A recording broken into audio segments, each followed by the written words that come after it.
ये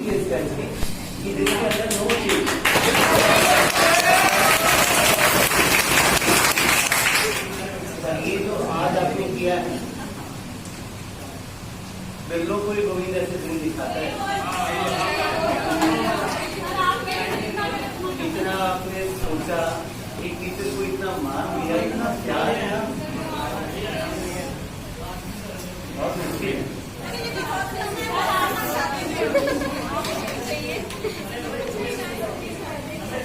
गोविंद की ऐसी कृपा है कि आज मैं बार-बार क्लास में क्यों कहता था खुद से करो, पड़ोसी का मत देखो, है ना? गलत कर दो कोई बात नहीं, गलतियां करोगे जब तो सीखोगे। एग्जाम टेबल पर सिर्फ आप और आपका पेपर, डिसीजन लेना ही पड़ेगा। आप अगर डिसीजन मेकिंग पावर की हैबिट ही नहीं पड़ी, पहली बार निर्णय करोगे तो कुछ गलतियां भी तो करोगे, वो गलतियां वहां माफ नहीं हो सकती, समझ रहे? तो रिवीजन करते समय पेन उठा के रिवीजन करना, कॉपी लेना, लिखते रहो उसको। जितना लिखोगे, इस हाथ को, इस आंख को, इस दिमाग से रेगुलर ऑर्डर मिलते हैं, ये देखते चल लिखते जाओ, तो वो प्रैक्टिस बहुत काम आती है। शुरू के 3 रिवीजन तक आपको हर बार ये लगेगा कि मैंने कुछ नहीं पढ़ा, मैंने जो भी पढ़ा है सब भूल गई, सब भूल गया मैं। शुरू के 3 रिवीजन तक जब आप चौथी 5वीं बार रिवाइज करेंगे तब आपको लगेगा नहीं ये पढ़ रखा, मुझे याद है, उसके बाद ये आएगा, आपको ये पता पड़ जाएगा अब इस पेज के बाद ये आएगा और इस टॉपिक के बाद ये आएगा, इसका मतलब you are on the right track. फिर जब एग्जाम से पहले का रिवीजन करते हैं, तब केमिस्ट्री में जो हमने प्रॉब्लम सॉल्व करी है, जो क्वेश्चन किए, उनको आप साइड लाइन कर दो, आप केवल थ्योरी रखनी है। तो फिर आप देखोगे कि एक ही दिन में 3 बार सिलेबस हो रहा है।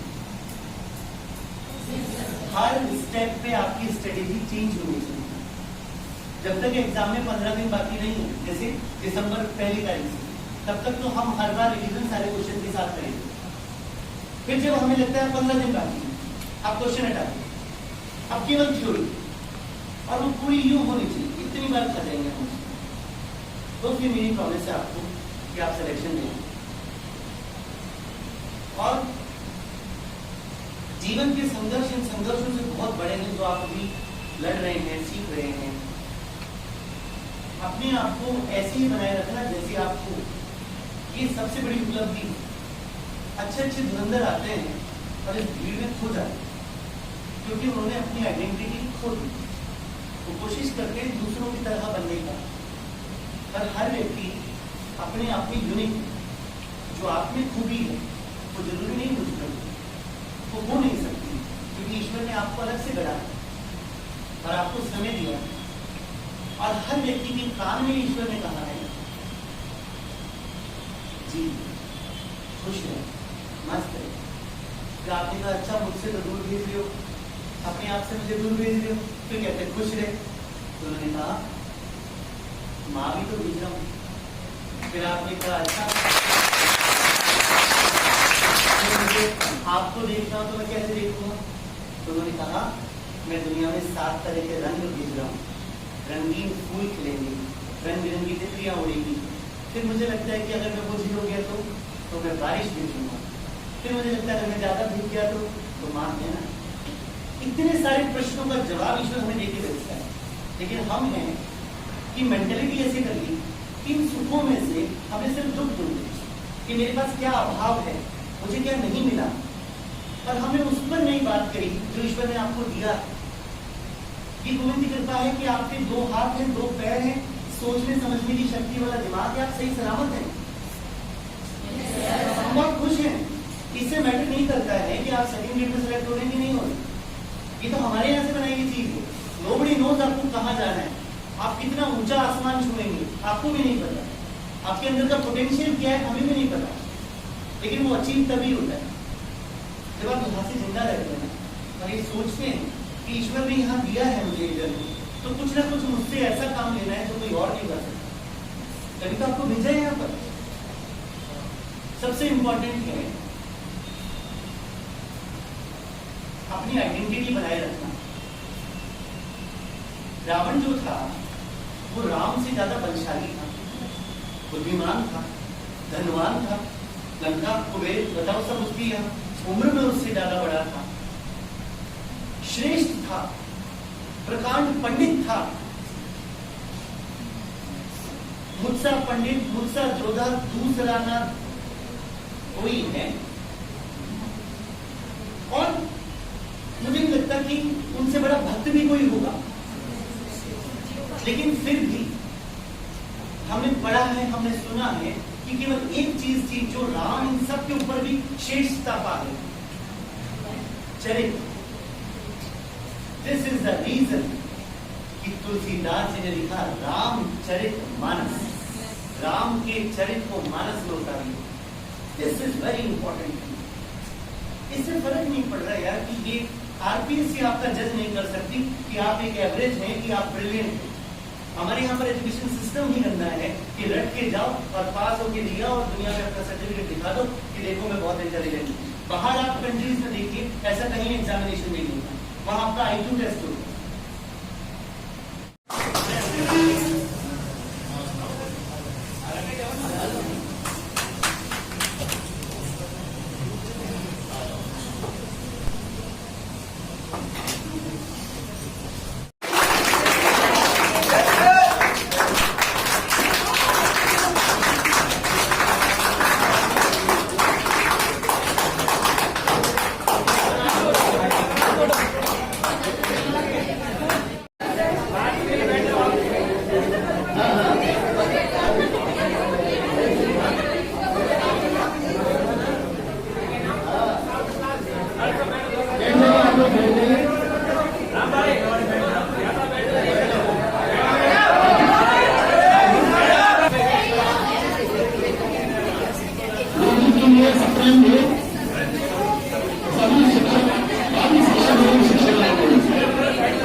करेंगे, ये हम संकल्प लेते हैं, क्योंकि इनके एक एक शब्द वो अनमोल इनसे एक भी निवेदन है कि ये आशीर्वाद जो इन्होंने हमें दिया है उसका हम इनको सफल परिणाम देकर के प्रस्तुत करें। गुरु गोविंद दोनों खड़े